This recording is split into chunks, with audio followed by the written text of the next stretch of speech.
get started for all our wonderful people who came on time today. And just to let you know, for all your friends who didn't make it back, we are videotaping again today. Steve and John have been wonderful videotaping. So we'll have, to everybody who registered for the summit, we'll be sending out links to the videos so that you can share them, probably broken down by session. I'm going to do something a little personal since it's a small and intimate thing. I'm going to ask everybody to go like this because I need everybody to send good vibes to my partner who's having surgery right now. And she told me to be here because she didn't want me worrying over there. So we're sending Jean really good vibes. Yay. So thank you for coming back, and thank you again for all of our sponsors and to the amazing builders of the tiny home.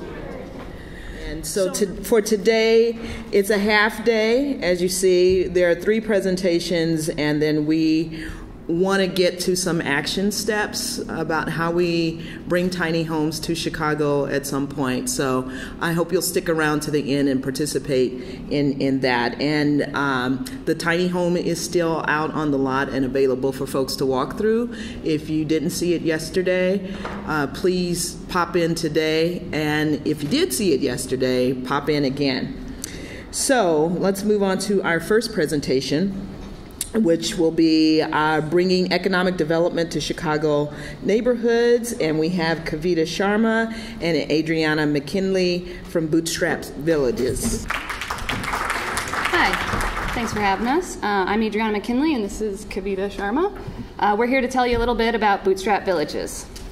Bootstrap Villages stemmed from the realization that Chicago has a lot of homeless people. I know that's not news. I know we all have seen it, but you know, we saw the same faces day in and day out, and we thought, you know, where are the services? What can we do better to help these people? Now, I was interested in tiny homes for a little while, and it took me a bit of time to put tiny homes and homelessness together, but when I did, I went out looking, and I thought, surely someone in Chicago has to be doing this. What I found was a lot of people on the West Coast had already implemented tiny home villages. I thought, okay, great, this is a good sign. But the closest tiny home village I could find to Chicago was OM Build up in Madison. And I thought, that's not good enough. Chicago needs its own tiny home village, at least one. So I decided, let's see if there's other people who feel like I do. And I found some interested people, and we decided to start our own thing. And our own thing is Bootstrap Villages. Who we are a nonprofit organization. We want to provide longer-term, sustainable, transitional housing, but we want to bundle that with the services that help make that housing that much more successful. We want to, of course, focus on Chicago first, get a village here. But our model is flexible. It's able to cater to the specific community, neighborhood, and people that you want to help. So if you want to create a Bootstrap Village to help families specifically, youth, women, men, each Bootstrap Village can cater to that specific group and provide housing, services, and community for that specific group.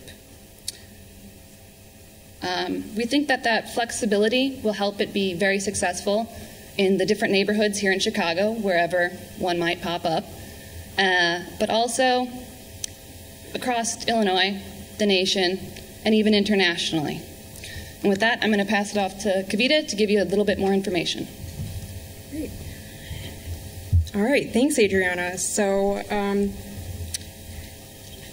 So I'm actually really excited to be back at UIC, everybody. I graduated here from the CBA in 2008, so really looking forward to presenting Bootstrap Villages and what we're all about. So what is our goal? As Adrianna mentioned, we want to be able to build a tiny home village in Chicagoland.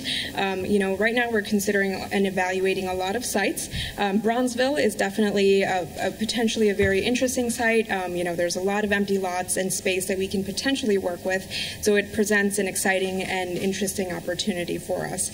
Ultimately our goal is to be able to provide housing, food, and programs and services to really help develop the residents. We don't just want to focus on the actual physical residents and units, but we want to be able to, help develop the residents through programs, obviously build that sense of community, help them develop job skills that are essential for them to, look at their lives beyond that, beyond their stay in Bootstrap Villages. This will help prevent future homelessness, which is ultimately really the long-term goal of having, such a village in place and such programs in place. So what makes Bootstrap Villages different, you're wondering? As Adrianna mentioned, the housing that's going to be provided is a more longer-term solution, than what current shelters are able to provide. Secondly, we want to be able to serve those residents, serve those people who are underserved or excluded from existing programs. Our program will accept anyone who's of legal age, anyone who's single, whether they're part of a couple, if they're married, unmarried, if they have a small family, we're not going to break you apart. If you have pets, a lot of presenters were mentioning this yesterday, but if you have a pet, we're not going to kick you out of the program. We're going to actually welcome you into the program. So there are going to be, for different situations, we'll definitely accept those residents who might be excluded from existing programs. Third, we want to be able to continue to develop a sense of community and dignity for the residents. They should lead meaningful lives. It's not just the housing and the food that we're providing, but again, we're developing them through those programs and services which we want to offer. And these classes and programs are, again, going to prevent that future homelessness from occurring. At the heart of our village and the program itself will be our community center. Now, a few presenters brought this up yesterday, and it was good to hear that, this community center is a good way. We have the private housing, but the community center is a way for people to make connections, to build their self-worth. So our community center, number one, we have a classroom. That's going to be very important for our services, our programs, financial education, online courses, self-led group classes, anything that'll help our residents learn, grow, be better people. Now, these classes that we provide will also be open to the public, and that's a way we want to bring the greater community into our community. So, community members outside the village, our village residents, can come together to grow and learn together. We'll also have a nice large kitchen and dining area where we will provide those food services for our residents. And this is a great opportunity for them to come in, meet each other, catch up, check in with staff and their counselor. Good way for them to just connect and build that community with the other residents. So this is just, an example of what the community center could look like. We don't have anything set in stone, and as I said, our plan is very flexible, and we're at that stage where we can kind of adjust to the community that accepts us into their area. And so this is just something it could look like. But as Kavita mentioned, Bronzeville is an area we're looking into. This is one such site that currently is vacant. You can see that it's a residential area. And although I'm no architect, you can see how well a tiny home village can fit into a residential area, can add to it, can conform to it, but also be its own thing. So we don't want to just build this village in a community to become its own thing. We want this village to help rebuild lives and also rebuild community. And to expand upon the village, we're going to keep affordability and, the eco-friendly aspect in mind as we're building out these units. So, this is kind of an overview of what we hope the site will look like. We'll have at least 2 large family homes, at least 2 ADA compliant homes, 15 1- to 2-person homes, and, the shared spaces will include a community garden and a patio.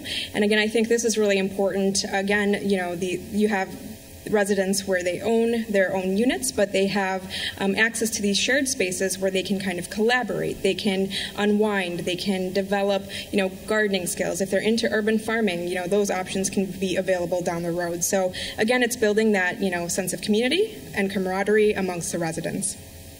And that's kind of what we want to achieve in the future with the village, right?